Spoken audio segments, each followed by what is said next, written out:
E aí, gente boa, tudo bom com vocês? Então, quero falar um pouquinho agora a respeito de um assunto que para algumas pessoas é polêmico. Para mim não é um assunto polêmico, né? Mas para algumas pessoas é um assunto polêmico. E se trata sobre o templo de Ezequiel, os sacrifícios que estão ali. O que nós temos ouvido hoje em dia, em alguns canais, né, tristemente, muito triste ouvir isso, né, é que essas pessoas, ao ouvirem o lado daqueles que acreditam que existem sacrifícios literais, nós estamos negando o sacrifício de Jesus Cristo. Isso é uma acusação muito séria, irmãos, porque quando alguém nega o sacrifício de Jesus, ele nega o sacrifício de Jesus, ele está negando o próprio Cristo. Ele está negando o próprio Senhor Jesus. E Jesus foi bem claro: aquele que me negar, eu também o negarei. E João diz que aquele que nega o Pai ou nega o Filho, esse tal tem o espírito do anticristo. Então, quando eu vejo alguém usando esse artifício sujo, baixo, desonesto, de dizer que quem crer assim está negando o sacrifício de Jesus, ele está usando artifícios que a gente vê, por exemplo, essas igrejas aí da teologia da prosperidade, igreja católica, que é a teologia do medo. Já que eu não consigo refutar, né, porque não existe uma explicação exegética sobre esse texto, ainda que alegórica, não se faz uma aplicação para isso, ainda assim, né, essas pessoas elas preferem fazer esse jogo sujo, que é dizer que a pessoa está negando o sacrifício de Cristo. Pô, e para mim, quem nega o sacrifício de Cristo é um herege. Né? É um cara que já está praticamente condenado. Pô. O cara está negando Jesus Cristo. E não pode nem ser considerado como irmão. Né? Uma pessoa que entra nessa apostasia. Certo? Agora, por que é importante a gente frisar isso daí? Porque quando alguém chega a esse ponto baixo, sujo, nojento, maligno, por que não dizer assim, ao afirmar que quem acredita num sacrifício literal dessa forma, essa pessoa ela nega o sacrifício de Cristo, ela não está falando isso de mim, né, ou do pastor Pedro, ou até do Luiz, que também lhe ensina isso. Mas ele está falando isso de uma boa parte dos cristãos. E cristãos reconhecidos, né, no nosso meio. Pessoas que não são apenas pessoas, mas até mesmo instituições. Não é? O que é negar o sacrifício de Cristo? Por exemplo, se eu digo que Jesus morreu só para os eleitos, mas não morreu, né, para as outras pessoas, para as nações do reino, isso não é negar o sacrifício de Cristo? Então você está dizendo que os calvinistas negam o sacrifício de Cristo, que eles têm o espírito de anticristo. Ah não, mas os calvinistas é só uma visão diferente. São os irmãos que pensam de uma forma e a gente apenas olha através dos ombros deles, né, como diz Isaac Newton. Olha só que interessante que eu vou colocar aqui para vocês darem uma olhada, ó, os comentários bíblicos sobre o templo de Ezequiel. Olha aqui, Bíblia de Estudo Plenitude, de repente para você não vai conseguir ler direito, mas eu vou ler aqui. Olha o que ele vai dizer aqui. A Bíblia de Estudo Plenitude, ela começa falando desse assunto como se fosse simbólico, na mesma pegada de Russell Shedd. Eu fiz um vídeo aqui falando sobre Russell Shedd. Russell Shedd, ele admite que nem tudo ali pode ser espiritualizado. Tem coisas ali que é impossível de espiritualizar.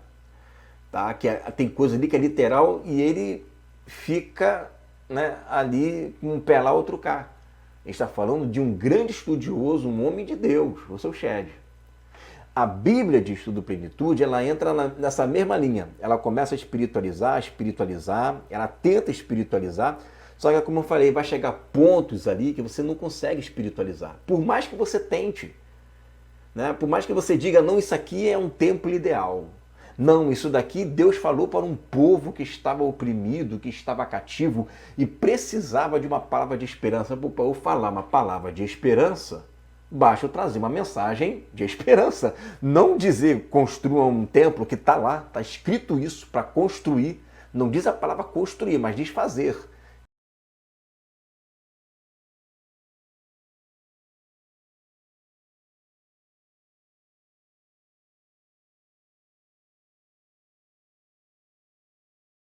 Que a palavra no hebraico ali é fazer, né? Faça, construa, edifique, né? Se eu não me engano, está em Ezequiel 43 ou 44. Ele fala, veja as medidas, veja o modelo, veja o que tem o seu cumprimento, tudo mais ali, né? E faça, e cumpra, e realize, e manufature. Essa é a palavra que está ali no hebraico. Então, fica muito difícil de eu querer entender que essa palavra é uma palavra de esperança, né? Quando bastava fazer uma mensagem de esperança, uma pregação, um salmo, por exemplo. Não trazer uma mensagem totalmente complexa, uma mensagem cheia de ordenança, cheia de data, cheia de forma como tem que sacrificar, um jeito de roupa que você tem que vestir, quando que tem que vestir, quem pode entrar, quem não pode entrar, quando que pode entrar, como que deve entrar, que dia que vai entrar, que hora que vai fazer. Não, não, não. Isso não faz parte, nunca fez parte, né, de um parâmetro de interpretação da forma que nós conhecemos a Bíblia. Você imagina, eu vou pegar Isaías 11, que fala de crianças que colocam a mão ali no buraco da áspide, né? Leões comendo ao lado de boi. Não, isso é muito detalhe, é muito detalhe. Isso deve significar paz, né? Isso deve significar esperança. É muito detalhe que está ali. A Bíblia de Estudo de Plenitude, ela começa a entrar nesse assunto de uma forma simbólica, mas ela acaba se rendendo à literalidade. Veja aqui, de repente você não consegue ler direito, eu vou ler. Por exemplo, aqui em cima diz assim, ó, os guardas do templo, tá? Vamos ver se eu consigo rabiscar aqui, ó. Deixa eu ver aqui.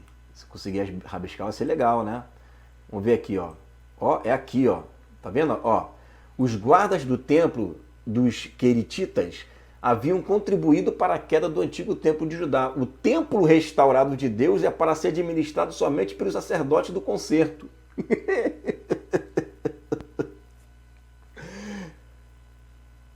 O templo restaurado. Aí tudo bem, você pode dizer, não, mas esse templo aí é um templo espiritual, né? Vamos lá. Regulamentos específicos para aqueles que servem como sacerdotes são detalhados. Os sacerdotes da linha de Zadok, sacerdotes-chefes sobre Davi e descendentes de Arão, são elogiados por sua fidelidade. E eles são distinguidos dos levitas que se extraviaram por causa da sua fidelidade. Eles são enobrecidos e participam da gordura e do sangue. Pô, peraí. Se isso é espiritual, como é que um participa de algo e outro não participa? Isso é o templo ideal? É o que Deus quer, né? Que isso seja para vergonha deles. O que é para vergonha é um templo ideal, é isso? Ó, vestiduras de linho. O linho era ritualmente limpo, mas a lã, né, de um animal podia ser impura. Rapar a cabeça era um ato de lamento, e isso fazia o sacerdote impuro. Deixar crescer o cabelo parece referir-se a um voto que podia impedir o sacerdote de realizar suas tarefas, quanto ao voto dos nazireus, né? Muito bem, aí olha só, eu seria a sua herança, instruções semelhantes dadas anteriormente a Moisés e a Josué, né? Os sacerdotes não recebiam herança na terra, eles têm de ser sustentados por doações e ofertas das pessoas. Na distribuição da terra, contudo, os sacerdotes recebem uma área onde o templo está localizado, onde irão habitar. Oh, você está vendo aí, gente? Tem coisas que fica impossível de espiritualizar. Como que você vai espiritualizar aquilo dizendo que aqueles 9 capítulos ali simboliza a Nova Jerusalém? Se somente uma tribo ali é sacerdotal. Não são as 12 tribos sacerdotais. Aliás, são 12 tribos e mais uma. São divididas em 13 espaçamentos ali. E Será que a Bíblia de Estudo da Plenitude está negando o sacrifício de Cristo? Será que eles negam o sacrifício de Cristo? Bíblia de Estudo Pentecostal. Essa aqui é a Bíblia de Estudo das Assembleias de Deus. Será que eles negam o sacrifício de Cristo? Olha o que eles falam sobre o príncipe. Somente o príncipe pode entrar pela porta oriental do templo. Sua função parece ser de dirigir a congregação na adoração. A identidade do príncipe não é revelada, mas não pode ser o Messias, pois aquele oferece holocaustos em seu próprio favor e tem filhos no sentido natural. Eu acho que as Assembleias de Deus estão negando o sacrifício de Cristo, hein? Só o meu canal que está certo. Só o meu canal. As Assembleias de Deus estão negando. A Bíblia de Estudo de Plenitude está negando, né, o sacrifício de Cristo. O seu chat está negando o sacrifício de Cristo. Você está vendo? Para eles, fica muito difícil de eu afirmar que alguém que pensa diferente de mim está negando o sacrifício de Cristo. Por quê? Porque eles estão lendo isso na Bíblia. Isso está na Bíblia. Ezequiel não é um livro apócrifo. Ezequiel é um livro inspirado pelo Espírito Santo de Deus. E ele não precisa do Novo Testamento para poder saber as coisas que virão. Não precisa. Deus é eterno e profetizou do jeito que tinha que profetizar. Não é Ezequiel que está falando ali, né? É Deus que está falando pela boca de Ezequiel. Mas ele não conhecia do Cristo. E daí o salmista também não conhecia do Cristo e falou tudo de Cristo. Né? Os profetas não sabiam nada do reino milenar. E está lá cheio de profecias do reino milenar. Do Messias, do rei, do Filho de Deus, do Filho do homem. Isso não é desculpa, meu irmão, pelo amor de Deus. Né? Vamos lá. Revista da CPAD. Revista da CPAD, né, você sabe, né, é das Assembleias de Deus. Como explicar os sacrifícios no milênio? O ponto mais crucial da visão de Ezequiel é a descrição dos sacrifícios no sistema levítico, visto que o Senhor Jesus já cumpriu toda a lei, tornando sem efeito e eficácia do modelo mosaico. O apóstolo Paulo usa uma metáfora linguagem do sistema de sacrifício do Antigo Testamento para o culto e o serviço cristão. Mas existem diversas explicações para os sacrifícios do milênio. Em Ezequiel, uma delas é a principal, que é adotada pelas Assembleias de Deus. Considera o sacrifício como literal, como memória do sacrifício de Cristo, assim como a ceia do Senhor será celebrada ao reino de meu Pai, ou no reino de Deus. As Assembleias de Deus, muitas igrejas batistas, eu já trouxe um vídeo aqui de um pastor batista, acreditam na literalidade desses textos. Dizer que vocês estão indo na narrativa do pastor Igor e do pastor Pedro, vocês estão indo na narrativa, gente, a Bíblia pentecostal das Assembleias de Deus foi escrita em 1995. As revistinhas da CPAD existem desde a década de 80, da ETAD, e eles ensinam isso. Por quê? Deve ser porque eles negam o sacrifício de Cristo, né? É muita heresia, Aí ficam fazendo um discurso que não tem cabimento, porque isso é uma coisa que você pode pesquisar, bota em inglês aí que você vai ver diversos pastores americanos conceituados ensinando isso. Olha aqui. Inclusive a Bíblia de Estudo John MacArthur, assim que se pronuncia, né? Ele vai dizer, né? Vamos colocar aqui, ó. Deixa eu pegar aqui aqui, olha só. Vamos ler a partir daqui, ó. Anuncia tudo quanto está vendo. Ele falando sobre o tempo de Ezequiel. A passagem de Ezequiel refere-se à retirada histórica de Israel de sua terra, os capítulos 25 e 32, ao castigo histórico das outras nações, o capítulo 33 a um chamado histórico ao arrependimento e à queda histórica de Jerusalém. Assim, nos capítulos 34 e 39, o futuro e literal retorno de Israel para a mesma terra prometida, como uma reversão de sua dispersão histórica. É o modo mais natural de interpretar esses capítulos. Os capítulos 38 e 39 descrevem uma invasão histórica e futura de Israel, Gog e Magog, e suas consequências durante a época imediatamente antes do retorno do Messias. Os capítulos 40 a 48 devem, então, ser entendidos como uma continuação do mesmo padrão histórico e profético, descrevendo as condições do milênio depois que o Messias vier e destruir os fiéis. E aqui ele começa a descrever sobre o tempo. Olha só, por exemplo, aqui, ó.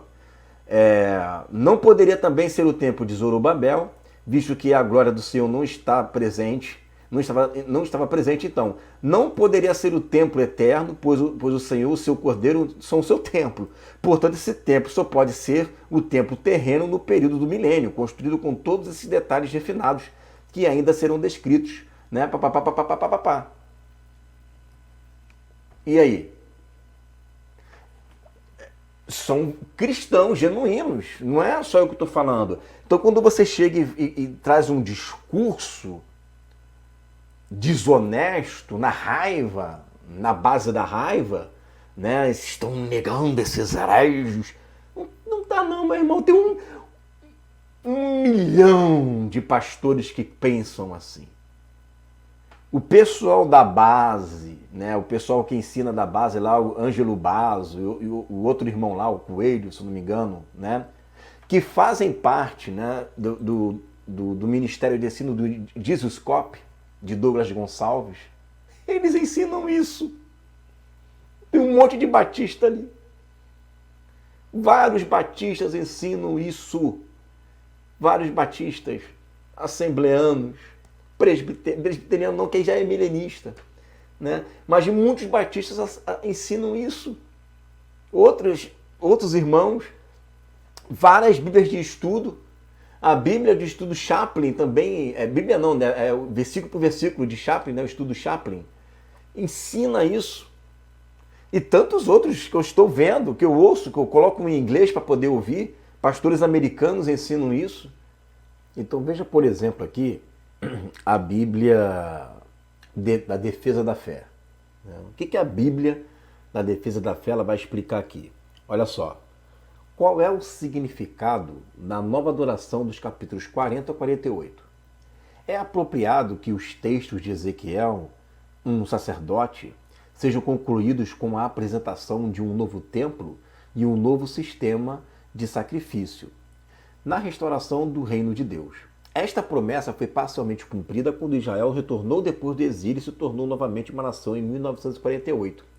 Em uma interpretação cristã, o cumprimento da promessa está presente agora na igreja, que adora, e na vida cheia do Espírito no Cristo ressuscitado, que é a promessa do Pai. A parte final será cumprida pelo governo do Messias no seu reino milenar.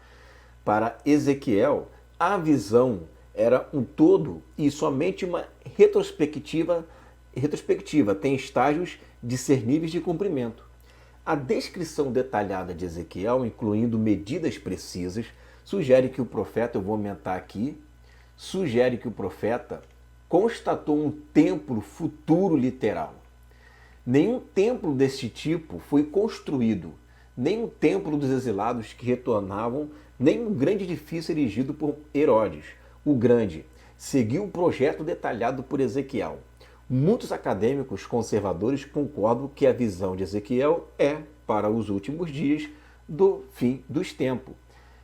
Esta é a última profecia datada no livro, na primavera de 573 a.C. Não é a última mensagem cronologicamente, uma vez que a visão de 29, 17 e 21 é mais antiga.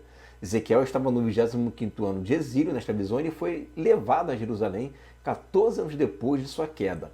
A cidade real ainda estava em ruínas. A linguagem dessa visão sugere que Ezequiel acreditava que estava vendo Jerusalém em um ano de jubileu nos últimos dias, evidência que sugere o advento do reino milenar, né? Então você veja que esses textos aqui, né, ele fala que são vários acadêmicos cristãos, né, está mostrando aqui clarissimamente que isso vai se cumprir, né, no reino de Deus, sejam concluídos com a apresentação de um novo templo e um novo sistema de sacrifício na restauração do reino de Deus. Né? Então, isto é algo apenas do Igor? Né? É algo apenas do Pedro? Não, você está vendo Bíblias aí, defesa da fé, plenitude, shed, pentecostal, né? Revistas da CPAD. Eu fico triste porque o Igor e o Pedro estão saindo do Brasil afora ensinando essa heresia. A gente não está trazendo novidade nenhuma. Né? Tudo isso está sendo falado há tempos. Tudo isso está sendo falado há tempos. Né? E essa é mais uma prova. Nessa Bíblia agora, né, mais uma, que mostra que é uma visão aceita no meio evangélico, tá? Então, esse discurso do medo, né, um discurso católico para poder trazer um certo temor para que as pessoas não venham a crer, não é válido, né? Uma infinidade de gente ensina isso. Isso é uma covardia fazer esse tipo de argumento. Ao invés de sentar e estudar com a gente, que é o que não faz, prefere fazer uma acusação dessa. A gente acha que a gente não estuda não, que a gente não vê a opinião dos outros não, que a gente não olha o que está acontecendo com outros pregadores importantes, reconhecidos, estudiosos, o que eles pensam acerca disso. Você vai pegar o manual de escatologia de Pentecostes, da editora Vida, tá lá. Um monte de pessoas, centenas de referências que você encontra ali de homens de Deus que acreditam na literalidade. Então, isso é uma covardia. Se você chegar a dizer, não, isso aqui é só uma opinião diferente, tudo bem, uma opinião diferente. Não, é plausível isso. Agora, chegar e dizer, não, eles estão negando sacrifício. Então, meu irmão, só vocês vão ser salvos. Só vocês que acreditam, né, que a Nova Jerusalém desce agora e que não tem sacrifício, só vocês serão salvos. Todo mundo está condenado porque quem nega o sacrifício nega Jesus, tem o espírito do anticristo. E eu estou provando aqui por A mais B que isto é tão plausível, mas tão plausível, que uma infinidade de pastores, de teólogos, de pessoas, de homens de Deus, de instituições religiosas, né, de congregações, de denominações, de livros, de Bíblias, acreditam assim. Então, o que é? Se sentar para estudar, o sincero que vai sentar para estudar, vai ver que o discurso é plausível. Aquele camarada que não quer sentar para estudar, ele vai fazer isso. Ele vai criar um muro de contenção e vai falar exatamente isso. Não, isso daqui, né, é uma heresia porque nega o sacrifício de Cristo. Pô, mas por que não explica então? Traz a explicação. Olha o que esse camarada aqui vai dizer. Isso aqui é muito importante.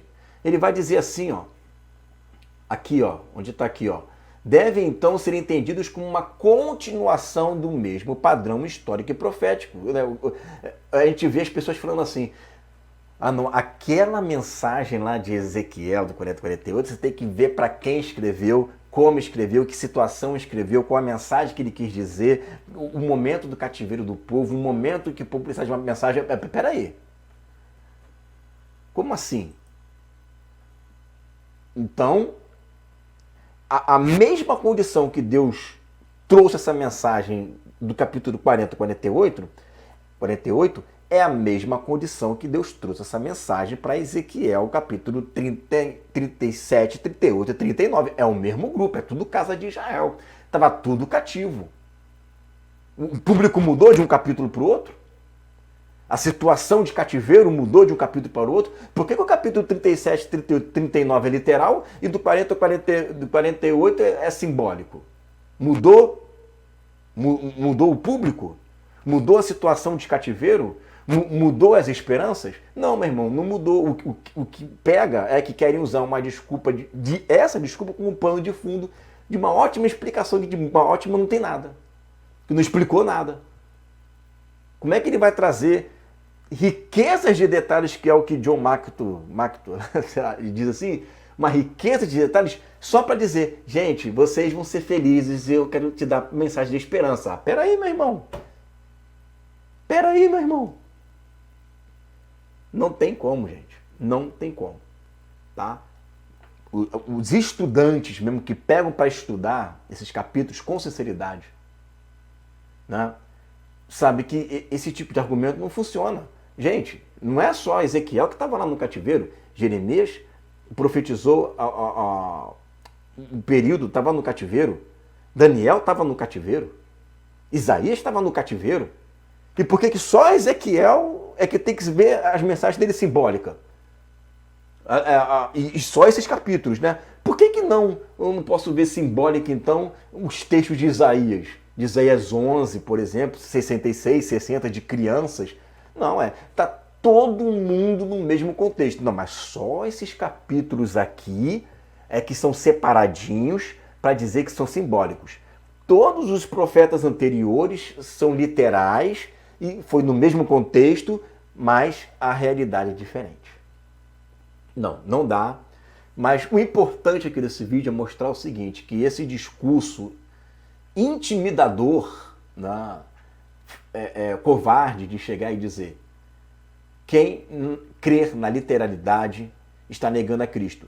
Só engana gente que é leiga, que não lê, que não está por dentro do que ensinam, né, de que não está por dentro de como as igrejas pregam, só vive ouvindo YouTube.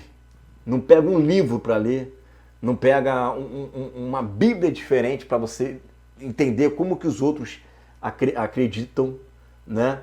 Se isso é plausível ou não. Então, o Luciano Subirá, cara, eu vi o depoimento dele, ele falou assim, olha, tem pessoas que acreditam que esses sacrifícios são literais e outros que acreditam que não. Isso não é o mais importante, o importante é a mensagem que está ali. Sabe por que ele falou isso? Ele falou isso porque ele sabe que, biblicamente falando, fica difícil de eu dizer, não é literal. Não tem como. E se o cara crê literal, ele está crendo num texto bíblico, num profeta. Ezequiel é um profeta, ou ele deixou de ser profeta? Mas não está contradizendo. Vão ter explicações diferentes, mas contradizendo não está, porque está ali escrito. Está escrito, meu irmão, não tem como tirar, rasgar isso da Bíblia. Está escrito. Então, mais uma vez, chegar e dizer, né, que isto, quem quer assim, está negando o sacrifício de Cristo, você está se tornando uma seita, sectarista, ou seja, só quem crê assim está salvo, e vocês acabam condenando aí, né, milhares de cristãos e denominações por crerem diferente em algo que está escrito, né? Está ali escrito, o pessoal não explica nada, só faz um pano por cima, né? Mas e ali, ó, não, o sacerdócio de Levi, eles ficam na guarda do templo por causa disso. As torres do templo se implicam nisso. Tem 3 divisões cada torre, 3 para lá, 3 para cá. Isso aqui é isso. Por que que eles, né, como sacerdote, não pode participar das coisas sagradas, né? Então, na Nova Jerusalém, essa galera que faz parte do corpo de Cristo, que não participa das coisas santas e nem participa das coisas sagradas, mas ficam ali dentro de guarda, é por causa disso. Então, os sacerdotes zadoquitas, que não pode, só pode se casar com viúva de sacerdote e virgem da mesma tribo, isso simboliza um reino milenar, isso. Se começar a explicar essas coisas, né, por que o príncipe ali, ele comete pecado e ele faz sacrifício pelos seus próprios pecados. Isso simboliza, aí você explica, né? Por que ele não pode, por que, que o príncipe não pode entrar no templo? O príncipe só fica nos arredores ali, né, do pátio exterior, né, e ele só fica na porta do ocidente. Por que, que ele não pode entrar no Santo dos Santos?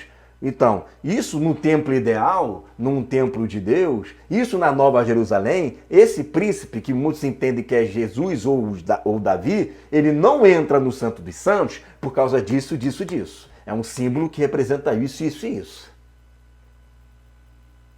Começa a explicar. Aí vai ter moral, entendeu? Para começar a gente parar para ouvir. Parar para ouvir. Tá? Aí a gente para ouvir. Nada que está ali está à toa, meu irmão. Nada que está ali está à toa. As parábolas não são assim. Todas as parábolas, quando se explicam, têm um significado tintim por tintim.